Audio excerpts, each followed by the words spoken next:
Il faut toujours lire et étudier ses ennemis. Un des plus influents analystes du New York Times nous explique pourquoi Washington va peut-être bien laisser tomber Netanyahou.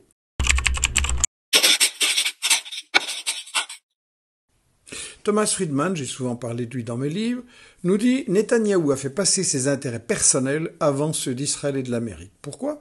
La normalisation, dit-il, des relations entre Israël et l'Arabie saoudite aurait ouvert l'ensemble du monde musulman aux touristes, aux investisseurs et aux innovateurs israéliens, apaisé les tensions entre juifs et musulmans dans le monde entier et consolidé les avantages américains au Moyen-Orient. Business domination.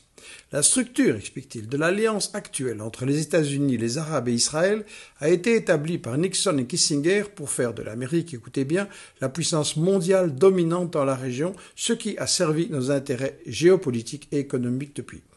Mais toutes ces structures, dit-il, dépendaient dans une large mesure d'un engagement américano-israélien en faveur d'une solution à deux États.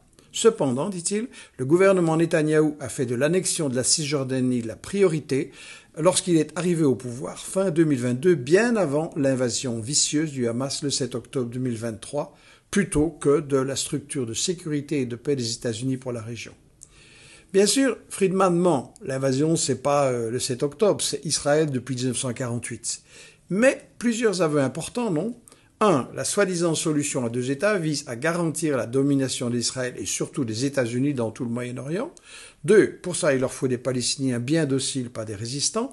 Et 3. C'est Netanyahou qui, bien avant le 7 octobre, a décidé de coloniser la Cisjordanie, de chasser les Palestiniens nettoyage éthique. Merci Friedman. Ces jours-ci, plusieurs personnalités juives de France et des partis gouvernementaux belges critiquent Netanyahou et dénoncent le génocide. C'est bien qu'il recule, c'est la conséquence de la résistance palestinienne et de la solidarité active ici en Europe.